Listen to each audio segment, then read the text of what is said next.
Hey, Philomena Putinge, get. Philomena Putinge, get. Hey, and you are, ho.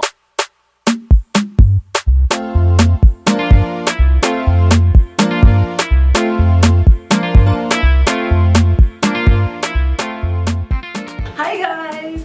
So as you can tell, I'm very excited. I'm here today to do a Ghana tag.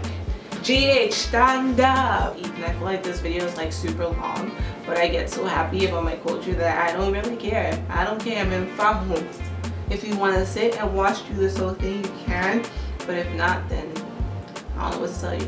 This is a little get to know me video. There's a few questions that I have to answer, and that's pretty much how it works. They ask a bunch of questions and I answer it to the best of my ability. So yeah, I hope you guys enjoy and get to know me a little bit. I'm from Kumasi, the Ashanti region. My parents are from Fusu. They was both born in the same town, so they're both from Asim Fusu. And when we go to Ghana, our house is based out in Kumasi. Yes, I was actually born in Ghana. If you don't know, now you do. I was born and raised in Ghana until the age of 7, and then I came to New York, and I've been in the boogie down Bronx, you know, BX stand up. What a hood, what a hood, what a hood. Is that a BX song? Whatever, it sounds hood, so that's me. Not saying that everybody from the Bronx is hood, but you know, I can get crazy when I need to. But I'm also African, so my parents told me to compose myself, and see, when certain things come, I just snap back into reality and remember where I came from. In Ghana, they call their casket names. I don't know if anybody can relate to that, but my casket name is Abena Kuma. My Ghanaian name is Abena, meaning that I was born on Tuesday. I'm a Tuesday born. Ghanaian culture work is that every child that's born has a name. Like, it's all the same, but it depends on which day you were born on. If you're born on Monday, you're Kwejo for a male. If you're born on Monday and you're girl, it's Ajo. Tuesday, Kwabena, girl, Abena. Wednesday, Kwaku for boy, Ikria for girl. Thursday, Yao, Ya for girl. Friday, Kofi for male, Ifia for female. For Saturday, Kwame for male, Ama for female. Sunday, Kwesi for male, and Akosia for female. So pretty much, depending on which day that you were born on, you are given that name, including your birth name, if that makes sense. And if your parents want to add anything else to it, that's it. But everybody in Ghana has one of these names for the week that they were born in.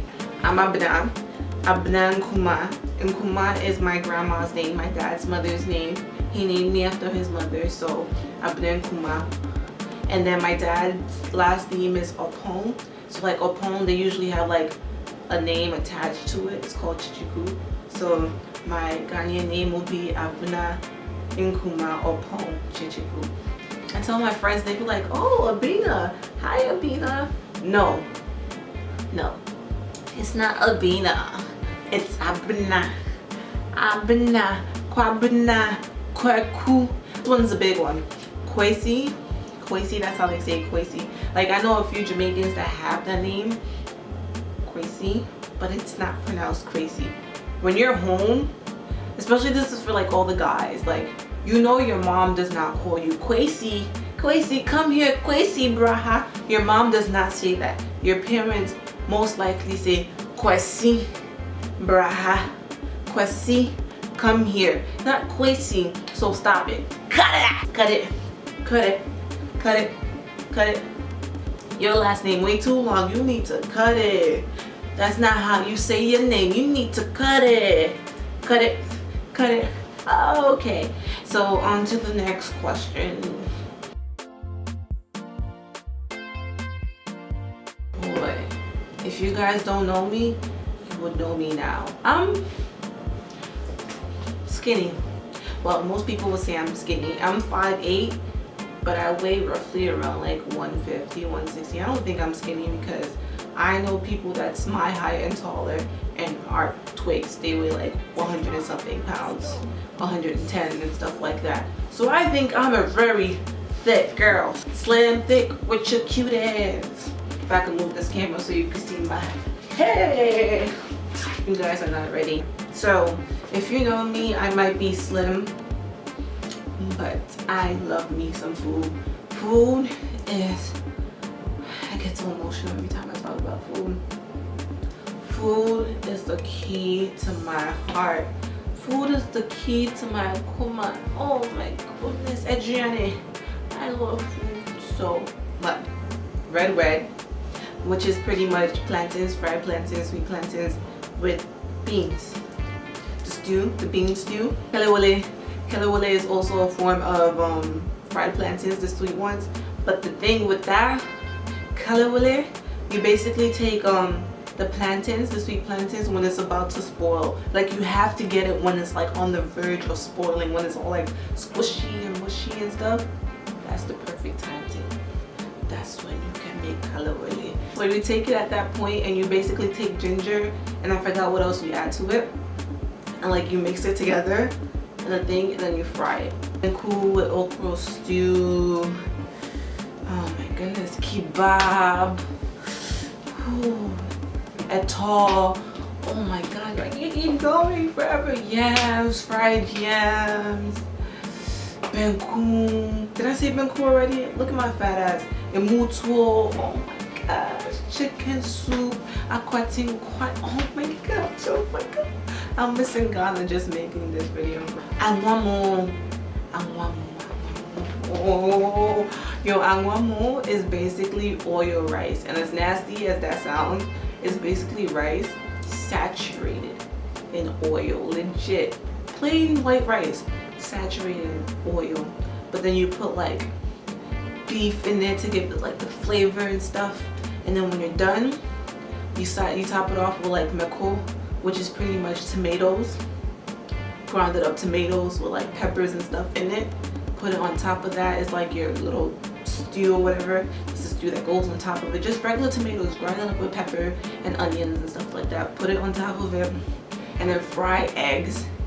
And like that meal alone, you have to fry the eggs if you can. Like when you fry the eggs, that's it. Like anwamo is like I be craving it. I'm stuck in school sometimes, and that legit made my mom travel from home to bring me anwamo. That's how deep it is. This fabric that my mom gave me when I was in Ghana, and pretty much my mom uses it around the house too, but she gave me my own when I was in Ghana. And pretty much, instead of like when you take a shower and like when you're ready for sleep, you don't want to wear clothes, you basically just wrap the fabric around you, so you don't have to like worry about putting on clothes or whatever. And it's very comfortable. And I brought it back to school with me because I'm so bush. I'm such a villager. I don't care. I just be walking around with my wrap around me like. Look, this is the fabric.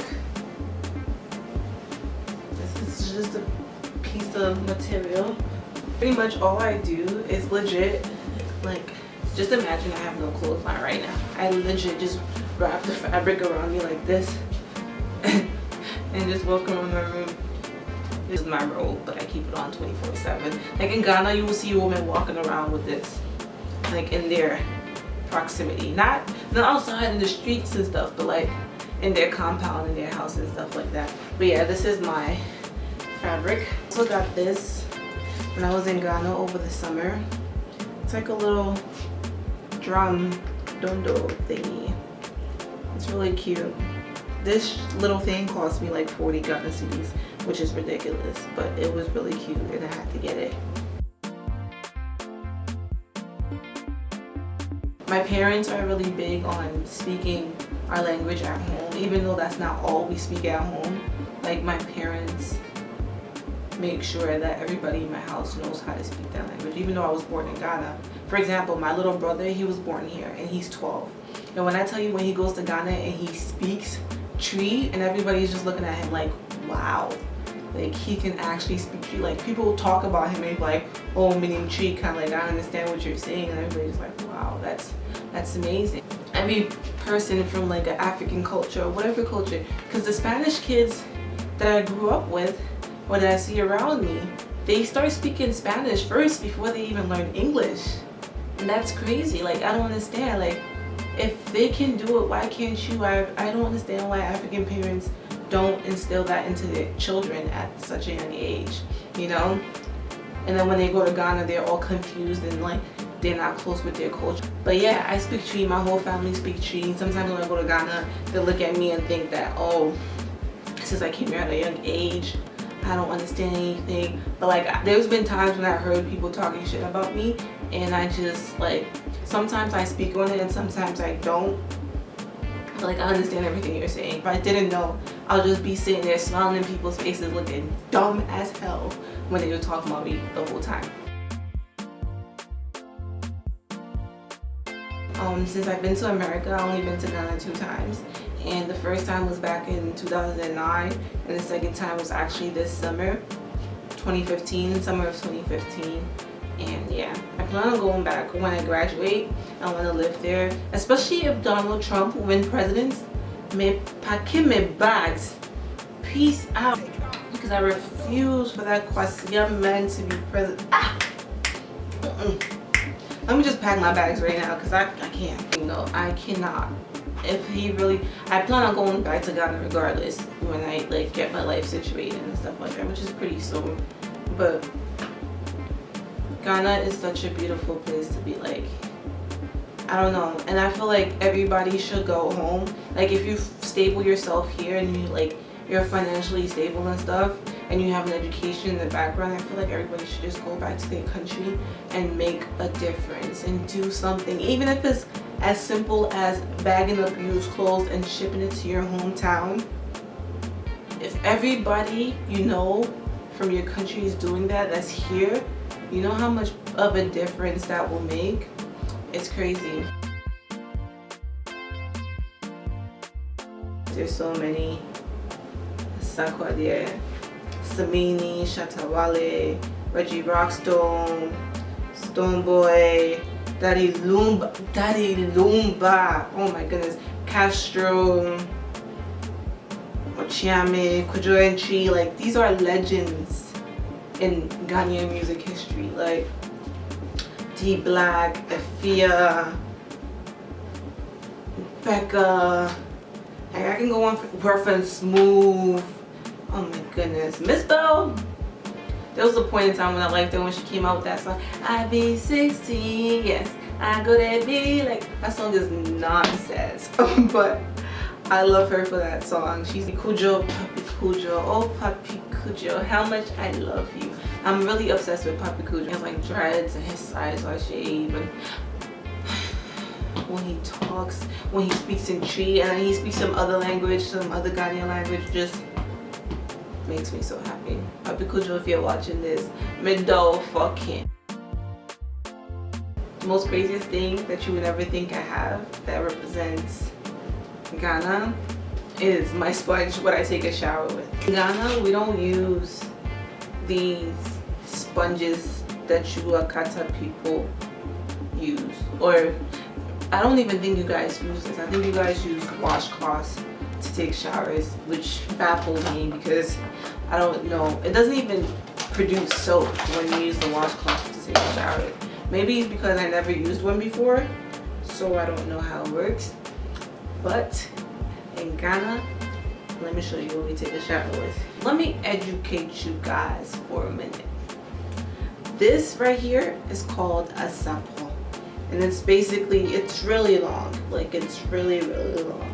And the point of it being this long is so you can like reach the hard to reach areas, get your bag everywhere, like everywhere. And it's a mesh net. So this thing takes off all the dirt and grime for your body. Like, the first time you get it, it's really hard and brittle. That hard to the fact that like it scratch off all your skin cells and stuff like that, but it really like does the work. If you feel nasty, if you want to diss up the nasty, or whatever the case may be, you feel dirty, you will feel pure and sanctified after you take a shower with this. Trust and believe. Another thing that I have that represents Ghana, and doesn't necessarily represent Ghana, but it represents Africa, there's an organization that I'm a part of, and it's called African Student Association. And basically we're just a group of African students mixed too. You don't have to be African to be a part of it, but you know, we just educate people on African culture and stuff like that. So we got these little cute leather jackets made, and like it says our position on the front. I was the public relations, and it says ASA, African Student Association. And in the back, my friend, he's a dope artist. I made him draw out the African continent, the shape of the continent, on a piece of fabric, and we got it sewn on the back. I say "Kdei" a lot. I think it means why.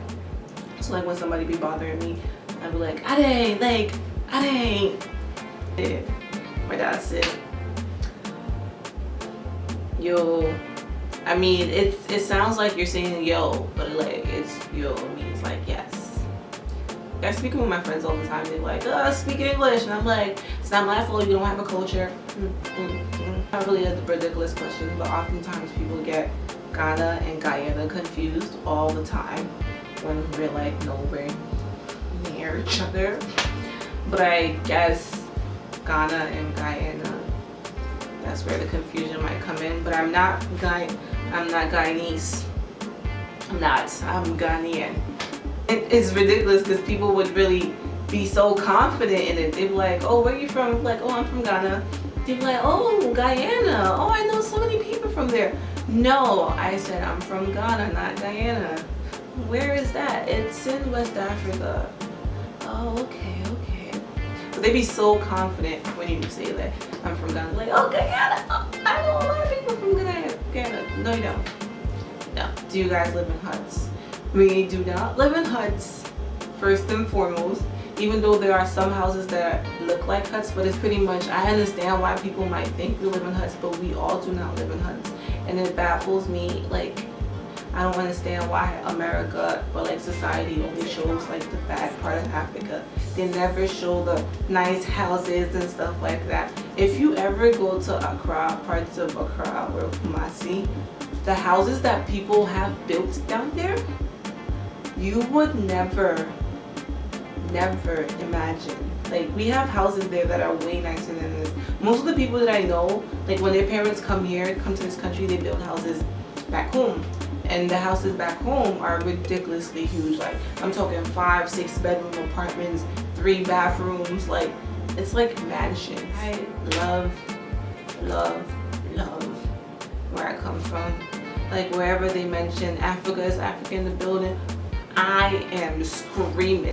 Maybe it's because I was born there, but whatever the case is, never been ashamed of my culture. There was a point in time when I used to get made fun of for like simple things, and that never really fazed me. Like, it made me sad to see how ignorant people can be, but at the end of the day, it didn't make me question my culture or anything. Like, because I know a lot of people that don't claim that they're African, or their parents is African but they're not African. You're like, oh, where are you from? Like, well, my mom is African. No, nigga, you're African too. Just because you were born in America doesn't mean you're not African. Claim your culture before we disown you. It was like some foreign-ish. You'd be so quick to say, I'm Malaysian, I'm this, I'm quarter this, I'm quarter this. Stop it. But now that it's African, you don't want to claim it no more. A lot of people are starting to bandwagon, and all of a sudden everybody wants to be African. But I remember there was a point in time when being African was not the thing, you know. And now everybody want to do the Asonto, want to do the Akaida, want to do the Shoki, want to do everything African. And it's good though, I appreciate you guys, but it's just like everybody wants them an African girl now.